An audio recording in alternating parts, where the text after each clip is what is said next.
아멘. 우리 옆에 분하고 한번 인사하실 때 말씀을 합시다 이렇게 한번 인사하실까요? 네.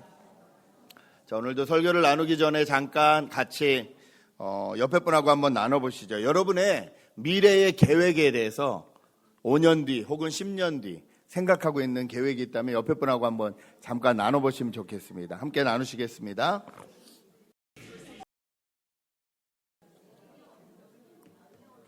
역시 미래에 대한 이야기를 하니까 이렇게 활발하군요. 너무 좋은 것 같습니다.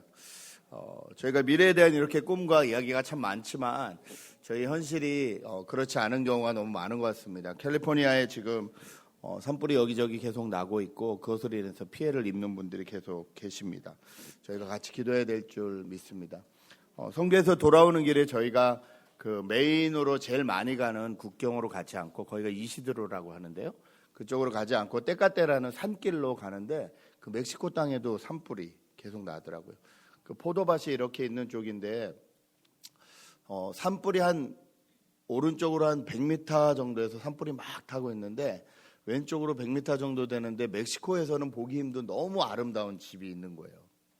근데 그 앞에가 포도밭이고 근데 그 포도밭 쪽으로 이렇게 부부가 이렇게 서서 그 불을 바라보고 있는 모습을 보면서 소방차 한 대도 없고 아무것도 없는데 이제 이게 이쪽으로 불면 그냥 타는 거예요.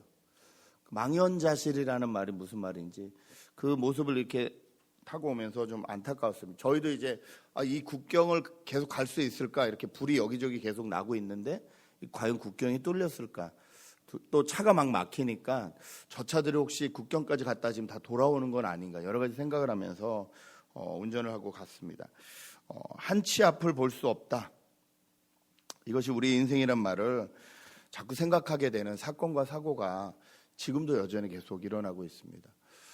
뉴스를 좀 보니까 아시아에서도 또 중동에서도 또 유럽에서도 계속 지금 나라마다 데모들이 일어나고 있더라고요. 기득권을 지키려는 자들과 생존을 하려는 자들의 싸움들이 전 세계 여기저기서 일어나고 있습니다. 또 새로운 것들은 계속 끊임없이 개발되고 발전되고 나오기 때문에 우리 젊은 친구들은 내가 이런 걸 모르면 혹시 내 인생이 도태되는 것이 아닌가. 이 4차 산업이라고 말하는 시대 가운데 나는 지금 이런 거 몰라도 괜찮나? 이런 생각이 들고 불안하신 분들도 계실 겁니다. 여러분 혹시 트위치라고 아시는지요? 트위치. 저는 이게 트위터인 줄 알았어요. 근데 트위터가 아니라 트위치라는 게 있더라고요. 이게 뭐냐면 요즘은 페이스북 지나갔고요. 인스타그램 지나갔고요. 유튜브도 지나갔고요. 트위치 시대라고 합니다. 무슨 말이냐면 내가 하는 것을 실시간으로 그냥 다 방송으로 내보내는 거예요. 유튜브만 해도 자기가 녹화를 한 다음에 그걸 올려야 되거든요. 그것도 싫다는 거예요. 지금 내가 여기 이렇게 장치해놓고 내가 하는 모든 말, 내가 하는 모든 것이 그냥 생방송으로 나가는 시대인 거예요. 다 개인 방송국을 하는 거예요. 그래서 저는 이게 처음 알아서 그래도 내가 좀 뭘 좀 아나 보다 그러고 아이들한테 물어봤더니 다 이미 계정을 가지고 계시더라고요. 세상이 이렇게 변하는구나. 그렇다고 뭐 저희가 이걸 다 따라가면 도태되지 않고 이걸 못 따라가면 도태되냐? 그것도 아니잖아요. 그럼에도 불구하고 저희가 사는 세상이 참 앞을 내다볼 수 없는 세상이라는 거죠. 오늘 아침에 이제 교회를 오려고 저희 집 가라지 뒤에 이제 둘째 아들이 차를 세워놔서 차를 좀 빼라 그러고 가라지 문을 쫙 열었더니 유리창이 다 깨져 있는 거예요. 저희 동네에서. 차 유리창을 다 깨고 열심히 뒤졌는데 아무것도 못 가지고 뭐 없었으니까. 그리고 그냥 유리창만 박살내고 갔어요. 이 설교 해야 되는데 참 눈앞에서 이걸 보니 그냥 빨리 깨워서 일단 차를 치워라. 엄마 아빠는 가야 된다. 그리고 네가 신고를 하고 알아서 해라 했더니 그 동네에서 어젯밤에만 몇 건이 일어났답니다. 안전한 지역이 없습니다. 안전한 세상도 없습니다. 한치 앞도 볼 수 없는 세상, 수없이 바뀌는 세상, 이런 세상에서 미래를 계획한다는 게 현명한 일일까요? 그냥 눈앞에 있는 하루하루의 인생을 살아가는 것으로 만족해야 되는 건 아닐까요? 여러분 그런데 왜 미래를 꿈꾸고 계획하고 사시는지요? 무엇을 바라보고 계시는지요? 저희는 하나님은 왕이시다라는 주제를 가지고 지금 구약 성경을 계속 보고 있습니다. 창세기부터 봐서 지금 이제 포로에서 돌아온 시대, 포로 귀환 시대를 보고 있습니다. 지도를 잠깐 보실까요?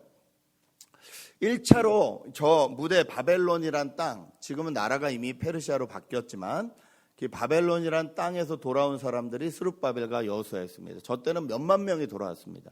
몇만 명이 돌아와서 예루살렘에서 성전도 세우고 열심히 일을 했죠. 그러고 나서 그 뒤에 돌아온 사람이 오늘 주인공 에스라입니다. 저 에스라는 2차 때 돌아왔는데요. 불과 몇백 명 데리고 돌아왔습니다. 많이 돌아오지 못했어요. 그런데 이 에스라가 왜 중요하냐면 이 포로 귀환 시대는요, 저 에스라를 중심으로 모든 성경들이 이루어지기 때문에 그래요. 에스라가 이 예루살렘에 돌아와서 자녀들을 가르쳐야겠다라고 쓴 교과서가 역대상하입니다. 그리고 에스라와 같은 시대에 일한 느헤미야가 그 느헤미야서하고 에스라서는 붙어 있잖아요. 바로 뒤에 있고요. 에스라 시대에 저 지난주에 배웠던 페르시아 땅 저기서 활동했던 사람이 에스더이고요. 그러므로 저 에스라는 포로 귀환 시대의 가장 중요한 인물이라는 거죠. 오늘 저희가 7장을 보고 있는데 1장부터 6장까지는 자기가 이 페르시아 땅에 있으면서 있었던 사실을 기록해요. 그 다음에 7장 오늘 저희가 읽은 본문부터는 자기가 직접 예루살렘에 가는 이야기부터 시작을 해요. 지금까지 저희가 구약 성경을 쭉 봤지만 창세기부터 이스라엘 백성들이 하나님 나라를 이루지 못하고 실패하는 때는요, 항상 자신들의 정체성을 잊어버린 때였어요. 그리고 자신들의 사명이 뭔지를 잃어버리고 살았을 때였어요. 그런데 에스라 시대에도 또 그 일이 반복되는 거죠. 그러나 하나님은 창세기 12장에서 아브라함에게 처음 말씀하셨던 그 약속, 내가 너를 통하여 온 세상을 복주겠다. 거기서 말하는 복은 그냥 우리가 말하는 물질이나 건강이나 이런 것이 아니라 하나님 나라 백성이 되는 복, 하나님의 생명을 얻는 복이었습니다. 하나님은 이 창세기 12장에서 하신 약속을 계속 이어가시는 거예요. 오늘은 이 포로 귀환 시대에 이 에스라라는 인물을 통해서 이어가십니다. 그럼 저희가 이 에스라라는 인물을 좀 잘 볼 필요가 있는데요. 에스라가 이 2차 귀환에서 돌아온 때는요, 1차 귀환에서 돌아오고 나서도 80년이 지난 뒤입니다. 그러면 저희가 잠깐 계산을 해보면요, 포로에 끌려갔다가 돌아온 때가 총 몇 년이었죠? 하나님이 약속해서 포로 생활하다 돌아온 게 몇 년이었죠? 70년이었죠. 그리고 그 뒤에 80년 뒤에 에스라가 돌아왔다면 총 몇 년의 시간이 흐른 거죠? 150년. 맞습니까? 70 플러스 80. 그러면 적어도 에스라는 처음 예루살렘에 있었던 인물은 아니었다는 거예요. 그렇죠?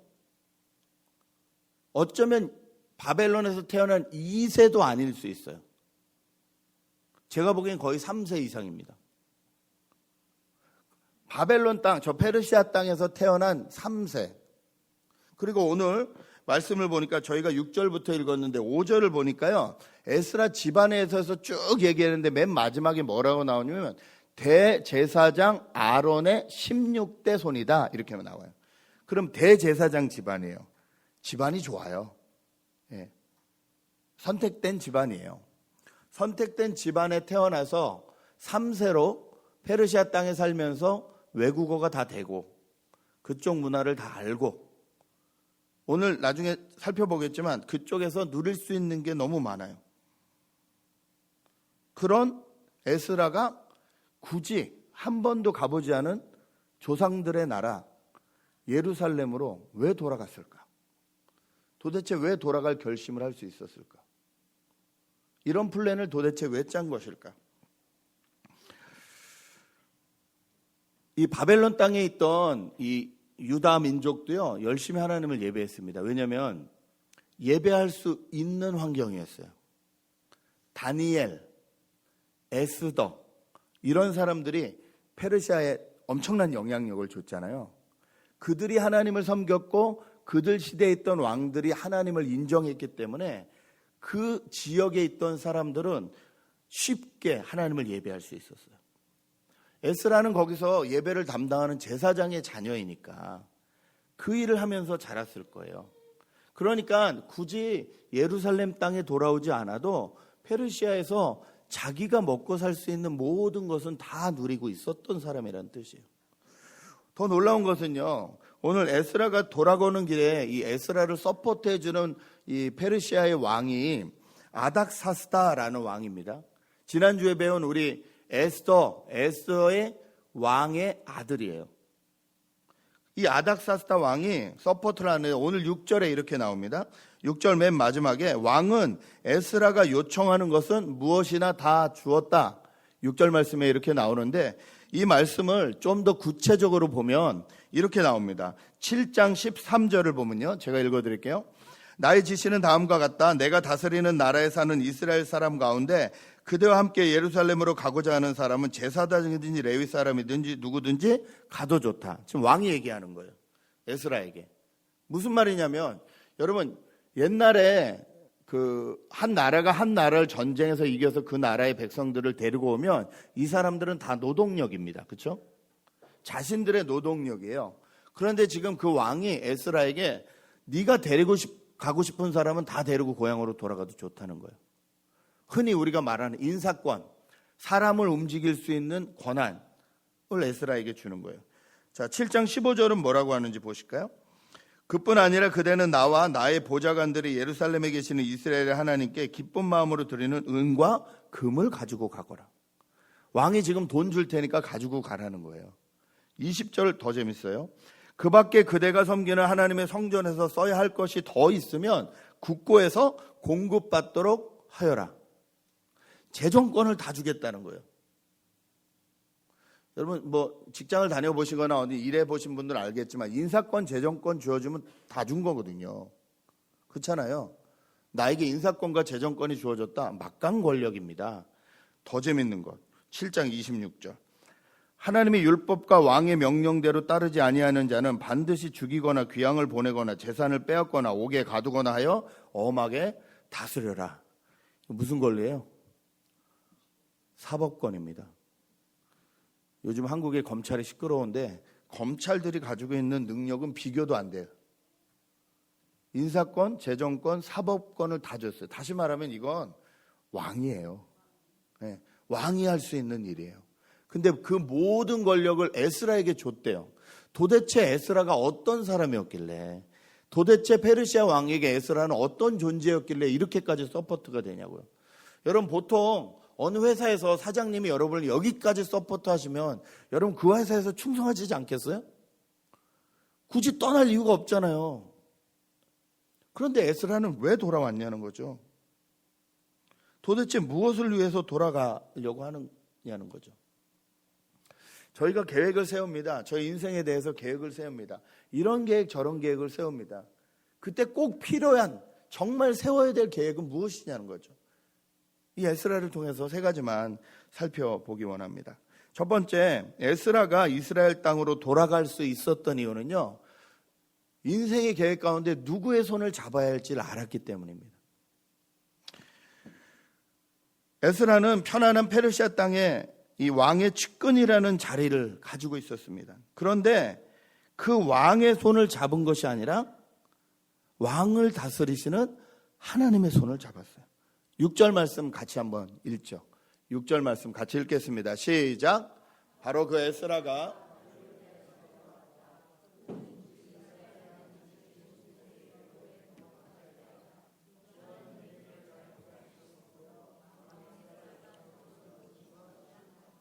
네, 오늘 여기 말씀을 보면요, 왕이 에스라가 요청하는 것은 다 들어주었다는 말 위에 뭐가 있어요? 주 하나님이 그를 잘 보살피셨으므로 For the hand of the Lord his God was on him.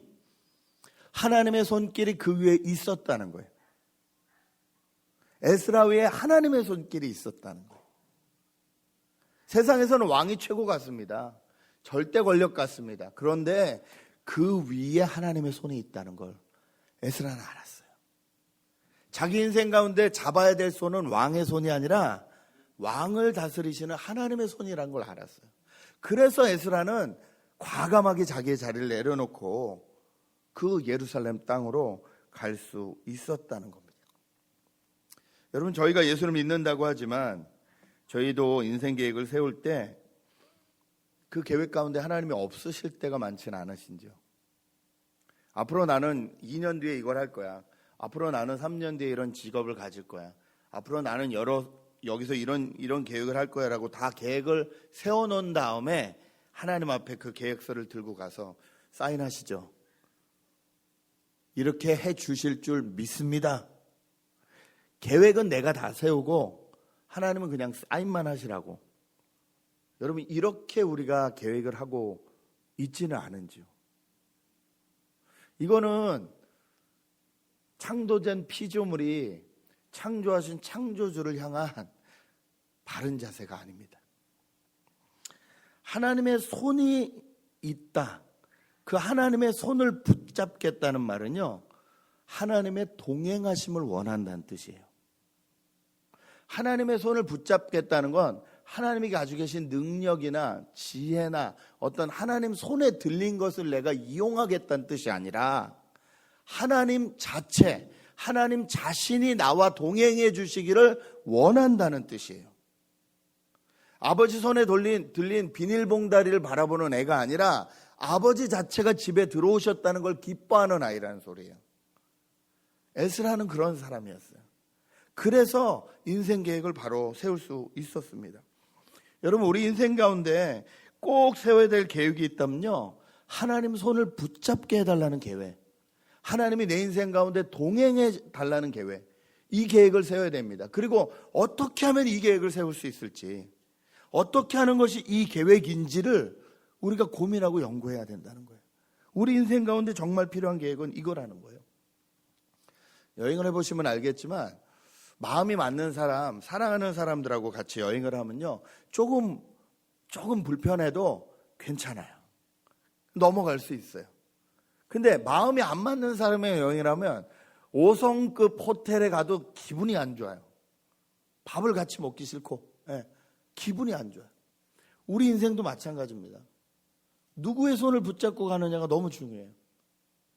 그런데 우리를 사랑하시고 우리를 인도하시고 우리를 향한 계획이 있으시고 나보다 내 자신에 대해서 더 잘 아시는 하나님이 우리와 함께 하시겠다. 그러면 당연히 저희는 그 손을 붙잡아야 될 줄 믿습니다. 그래서 우리 신앙의 선배들은 높은 산이 거친 들이 초막이나 궁궐이나 내 주 예수 모신 곳이 그 어디나 하늘나라, 이렇게 찬양하셨어요. 여러분, 우리 인생 가운데 꼭 필요한 계획은 하나님의 손을 붙잡는 계획입니다. 두 번째, 에스라가 이렇게 참 척박한 예루살렘으로 돌아갈 수 있었던 이유는요, 자신이 어디에 있어야 하는지를 바로 알았기 때문에 그렇습니다. 9절 한번 보시죠. 9절에 이렇게 나와 있습니다. 그가 바벨로니아를 떠난 것은 첫째 달 초하루이다. 하나님이 그를 잘 보살펴 주셔서 다섯째 달 초하루에 예루살렘에 닿을 수 있었다. 바벨론이 편안한 땅이에요. 바벨론이 이 성공이 보장된 땅이에요. 그런데 에스라는 예루살렘을 향했다는 거예요. 4개월을 거쳐서. 거리적으로는 한 달 조금이면 갈 수 있는 거리예요. 근데 오는데 4개월이나 걸렸어요. 왜냐하면 준비할 게 많았거든요. 에스라가 예루살렘으로 가려고 하는데 예루살렘으로 가야 될 사람들이 없는 거예요. 특별히 레위인들이 없었어요. 레위인들을 온 그 바벨로니아 땅에 있는 사람들 중에서 사람들을 보내서 다 모으는 거예요. 모아도 30몇 명밖에 되지 않아요. 이 레위인으로 안 되니까 나중에 레위인을 도왔던 사람들, 예를 들어서 성전에서 예배할 때 뭐 양 잡고 소 잡고 할 때 옆에 도와주는 사람들 있잖아요. 문지기도 있고 뭐 찬양하는 사람도 있고 그 후손들까지 막 다 뒤집어서 찾는 거예요. 왜냐하면 가서 해야 될 일이 예배니까. 한 번이라도 경험 있는 사람들이 낫다. 그래가지고 그거 찾느라고 시간을 다 소비해요. 그 준비를 열심히 해가지고 가는 거예요. 인생은 누구와 동행하느냐도 중요하지만 어디에 있느냐도 너무 중요합니다. 익숙한 바벨론, 이 페르시아 문화를 버리고 하나님이 주신 땅으로 가겠다. 이 결단을 어떻게 할 수 있었냐는 거죠. 저희는 이 아브라함부터 시작해서요, 이 믿음의 선배들을 보면서, 성경에 나와 있는 선배들을 보면서 하나님이 가라고 하신 땅은 힘들고 어려워도 가면 축복이었고, 아무리 좋아 보이는 땅도 자기가 계획해서 잠깐이라도 가면 거기서 고생했다는 것을 저희가 성경을 통해서 여러 번 보았습니다. 아브라함이 그랬고요, 야곱도 그랬고요, 이삭도 그랬고요, 자기가 계획해서, 또 룻의 그 시부모들도 그랬고요. 기근이 있으니까 잠깐 가나안 땅에서 피해서 모압 땅으로 갔다. 남자들 다 죽고 과부만 돌아오는 일이 있잖아요. 그러니까 어디에 있어야 되는지 이것이 너무 중요하다는 거예요. 하나님은 에스라에게 한 번도 가본 적 없는 예루살렘에 대한 마음을 주셨고, 그 땅에서 해야 될 일이 무엇인지도 알려주셨고, 그래서 에스라는 그곳으로 돌아갈 계획을 세울 수 있었다는 거예요. 오늘 9절에서 똑같이 뭐라고 합니까? 그 계획 위에 하나님의 손길이 같이 있었다. 하나님이 그를 잘 도살펴 주셨다. 우리가 왜 미국에 살고 있는지, 우리는 왜 다른 곳으로 이동하려고 하는지, 우리는 왜 그 직장을 가려고 하는지, 우리는 왜 이사를 하려고 하는지, 왜 그곳이어야 하는지, 여러분 어떤 중요한 결정을 내리시기 전에 반드시 하나님과 먼저 의논해 보시기 바랍니다. 왜냐하면 거기가 하나님이 나를 부르신 자리인지 아닌지 확인해야 되거든요. 힘들어도 하나님이 부르신 자리면요, 그 자리에서 내 인생에 의의가 있어집니다. 가치가 있어집니다. 그러나 아무리 편안해도 하나님이 부르신 자리가 아니면 그냥 내 인생은 그냥 그런 거예요. 저희가 봤듯이 이 출애굽해서 노예에서 나온 백성들이 하나님이 원하시는 가나안까지 가지 못하고 광야에서 다 죽잖아요. 그 사람들 다 죽을 때까지 하나님이 기다리시잖아요. 38년간 그냥 기다리시잖아요. 밥만 먹고 죽으라고 그냥 기다리시잖아요. 어떤 의미로, 어떤 목적으로 내가 움직이고 있는지, 나는 어떤 결정을 내리고 있는지, 그 결정 가운데 하나님이 함께 하시는지, 여러분 이것이 너무 중요하다는 거예요. 에스라서가 참 재밌는 게요, 전적으로 이 왕의 서포트를 받았음에도 불구하고 에스라가 한 가지 받지 않은 게 있습니다. 그게 뭐냐면 예루살렘으로 돌아가는 길이에요. 그 길에 이 호의를 받지 않았어요. 오늘 에스라서 8장 22절 23절은 이렇게 말합니다. 제가 읽어드릴게요. 왕에게는 우리가 이미 하나님을 찾는 사람은 하나님이 잘 되도록 보살펴 주시지만 하나님을 저버리는 자는 하나님의 큰 노여움을 피하지 못한다고 말한 바가 있어서 이미 에스라가 왕에게 그렇게 말했다는 거예요. 우리가 돌아가는 길에 원수들을 만나게 될지도 모르니 보병과 기병을 내어달라는 말은 부끄러워서 차마 할 수가 없었다. 그래서 우리는 금식하면서 안전하게 귀국할 수 있도록 보살펴 주시기를 하나님께 간절히 기도드렸으며 하나님은 우리의 기도를 들어주셨다. 에스라의 인간적인 모습이 보여서 너무 좋아요. 내가 하나님이 다 알아서 하세요라고 큰 소리 쳤는데 실은 가려니까 너무 무서운 거예요. 왜냐하면 1차 포로처럼 몇만 명이 갔으면 괜찮을 텐데 겨우 몇백 명 가야 되는 거거든요. 가는 산길 가운데 얼마든지 도적을 만날 수 있거든요. 왕에겐 큰 소리 쳤는데 두려운 거예요. 그러니까 어떻게 해요? 같이 가는 사람 다 모아놓고 금식하자. 하나님이 우리를 도와주실 거다. 그 상황 가운데서도 다시 금식하자고 하는 이 리더의 모습, 이 에스라의 모습이 너무 멋진 것 같아요. 또 금식을 해야 될 만큼 두렵고 떨렸다는 소리잖아요. 예. 여러분 그 집안의 가장들도 떨립니다. 직업을 잃으면 떨리고요. 뭔가 결정을 해야 될 때 떨립니다. 에스라의 그 모습이 보이니까 너무 인간적이라서 또 좋더라고요. 하나님이 인도하시는 곳에 있기 위해서 인간적인 모든 도움을 뒤로 하고 하나님만 의지하겠다. 여러분 저의 인생 가운데 저희가 이런 계획을 세울 수 있다면 그 계획이 얼마나 아름답겠습니까? 마지막으로 에스라가 그 예루살렘으로 갈 수 있었던 이유는요, 무엇을 해야 되는지 분명히 알았기 때문입니다.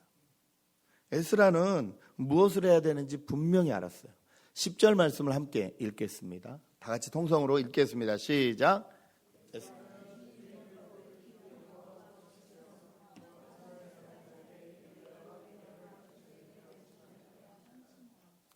말씀을 연구하겠다. 말씀대로 살겠다. 그리고 그 말씀을 가르치겠다. 물론 바벨론 땅에서도 할 수 있는 일이었어요.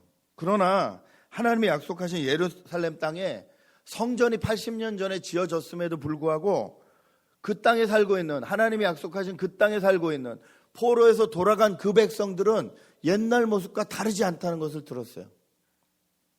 그 이유는 말씀 때문이라는 걸 알았어요. 레위인들이 말씀을 제대로 전해주지 못해서,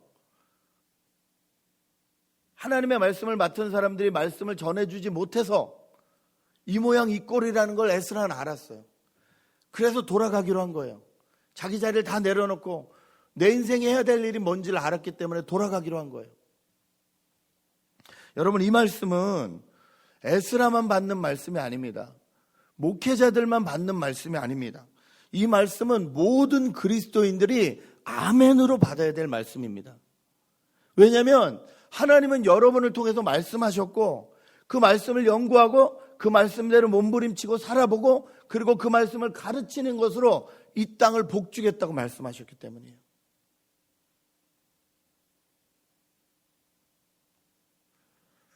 저희 동네 유리창을 누가 깼는지 제가 알 수 없죠. 그런데 저희 동네 살고 있는 사람이겠죠. 그 단지에 들어와서 유리창을 깨서 차를 털고 간다. 글쎄요, 오픈되어 있는 데거든요. 그러니까 웬만큼 용기가 없으면, 그리고 웬만큼 거기 지리를 알지 못하면 그 어려운 일일 텐데, 우리 동네를 감싸고 있는 교회들이 혹시 걔도 교회를 다녔을지 모르는데 하나님 말씀을 잘 가르쳤다면 이런 일이 일어났을까? 여러분이 그렇게 사랑하고 아끼는 자녀들이 나쁜 길로 빠지지 아니하도록 내 자녀만을 위해서 기도하는 것이 아니라 그 자녀의 친구들을 위해서 내가 기도하며 그들을 말씀으로 가르쳤다면 이 세상이 이렇게 어두울까? 저는 생각하지 않을 수 없다는 겁니다. 여러분, 우리에게 주어진 여러분의 삶의 터전에서 이 말씀 붙잡고 씨름하셔야 됩니다. 내가 아는 만큼 또 가르치기를 힘쓰셔야 됩니다. 왜냐하면 가르쳐봐야 이게 내 건지 아닌지를 알 수 있어요. 가르쳐봐야 내가 진짜 이 말씀을 믿는지 안 믿는지를 알 수 있어요. 가르쳐봐야 정말 이 말씀에 능력이 있는지 없는지를 알 수 있어요. 가르쳐보기 전에는 그냥 성경은 성경이에요. 그냥 좋은 말이에요. 좋은 책과 별 다름이 없어요. 성경은 그냥 도덕적인 책이 아니거든요. 내가 하나님의 말씀을 배우겠다.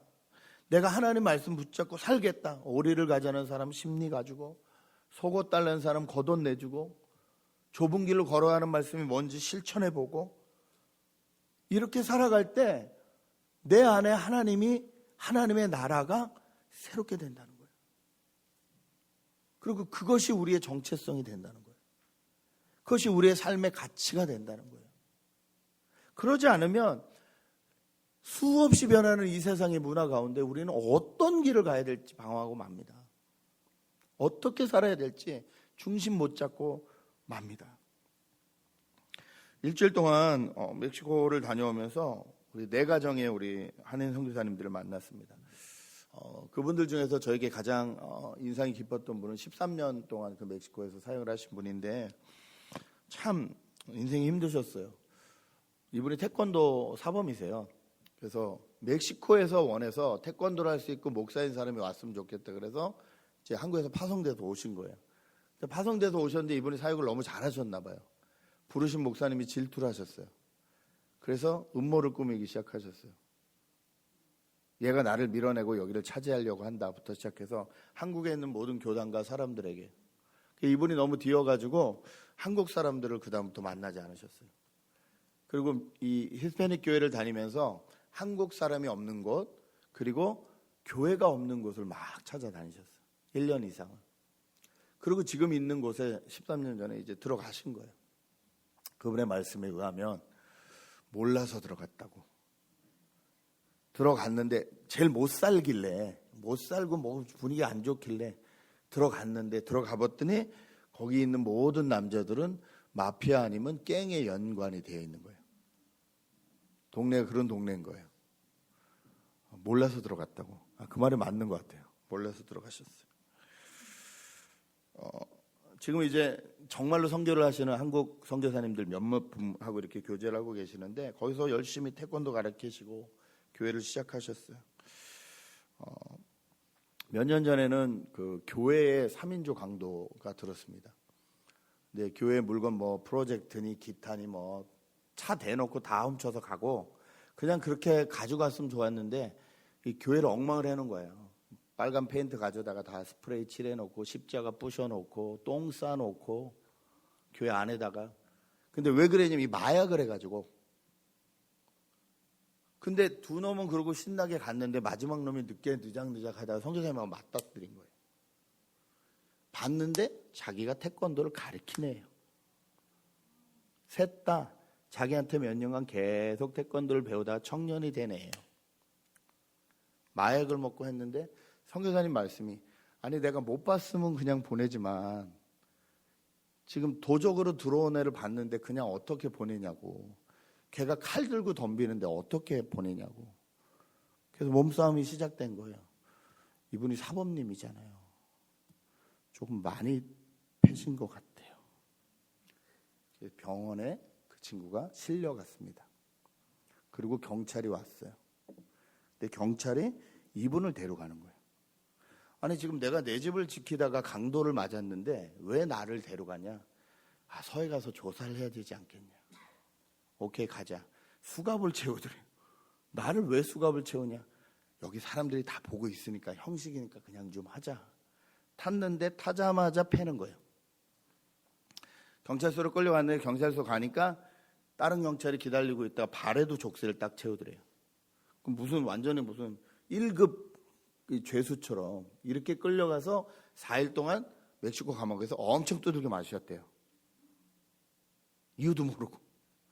근데 참 감사하다고 하는 게 그러다가 그냥 멕시코 어딘가에 있는 감옥에 보내버리면 찾을 수가 없다는 거예요. 그 사람이 어디 있는지. 왜냐면 연락할 방법이 없으니까. 근데 그 끌려가는 모습을 사모님 보셨기 때문에 여기는 지금 엔세나다인데 멕시코 시티는 그 도시거든요. 그 수도. 근데 한국 대사관은 거기 있거든요.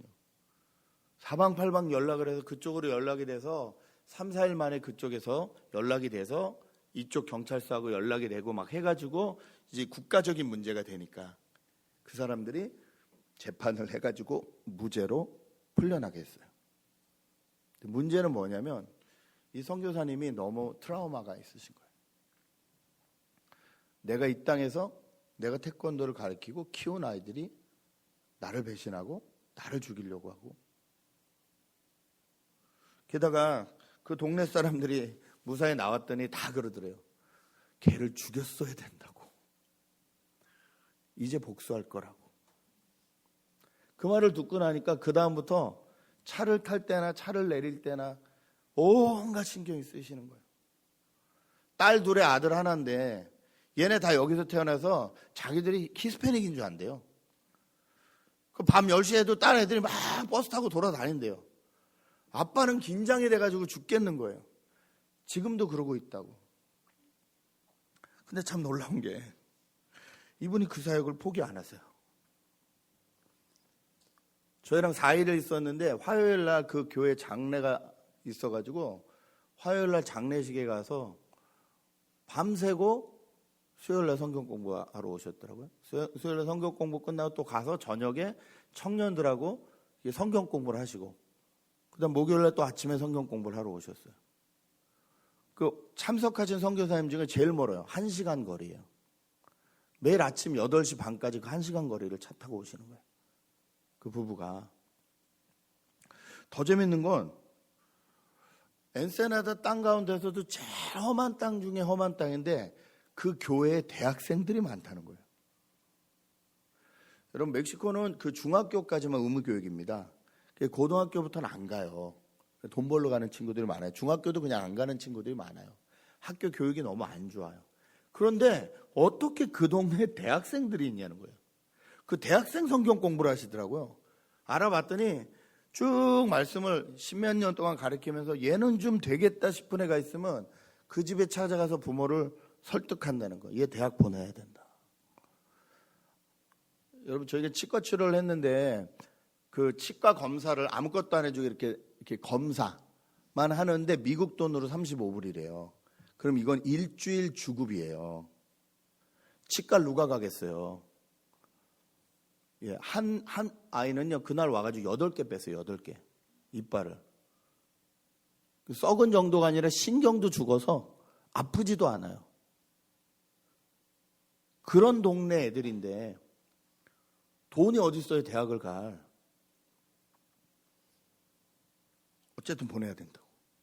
보내겠다고 약속만 해라. 걔 공부를 잘했어요. 대학에 합격했어요. 그럼 선교사님 돈 구하러 다니시는 거예요. 지금도 학비를 대고 계시는 거예요.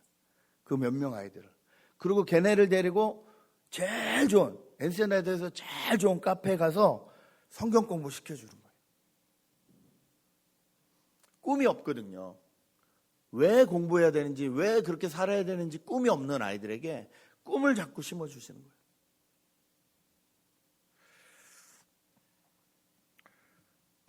성교사님 그래도 너무 힘들고 어려우실 텐데 왜 거기서 계속 사역을 하세요? 이분이 태권부이거든요. 태권도 이게 근육도 좋고 막. 근데 되게 수줍어 하시면서 말씀하세요. 그냥 하나님이 여기 있으라니까 있죠. 저는 아무 말을 할 수가 없었습니다. 하나님이 그냥 여기 있으라니까 있지요. 여러분, 그 선교사님만 저희보다 하나님의 은혜를 더 입어서 거기 계시는 걸까요? 저는 아니라고 생각합니다. 저와 여러분에게도 말씀이 육신을 입고 이 땅에 오신 예수 그리스도가 계세요. 그분이 길이요 진리요 생명 되신다고 말씀해 주시면서 우리 인생을 인도하시겠다고 말씀해 주셨어요. 그리고 그 육체를 십자가에서 다 찢으시면서 내가 너를 사랑한다라고, 내가 진짜 너를 사랑한다라고 수없이 우리에게 말씀하셨어요. 그 은혜를 우리도 다 입었어요.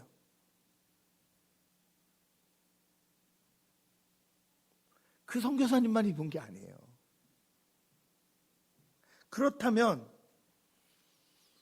우리도 동일한 책임이 있다는 겁니다. 우리가 어떤 계획을 세우든 간에 그 계획 가운데 하나님의 손길을 구해야 된다는 거예요. 우리가 어떤 계획을 가지고 있던 간에 그 계획 가운데 하나님이 가라고 하시는 곳인지 하나님이 있으라고 하시는 곳인지 여기에 대한 구분을 할 수 있어야 된다는 거예요. 무엇보다도 나에게 허락하신 그 자리에서, 그것이 가정이 되었던, 직장이 되었던, 친구 관계가 되었던 나에게 주어진 그 자리에서 하나님의 말씀을 배우고 그 하나님의 말씀을 힘들게 한번 실천해보고 그리고 하나님의 말씀을 나누는 이 작업은 누구나 해야 된다는 거예요. 그리스도인들이야만 누구나.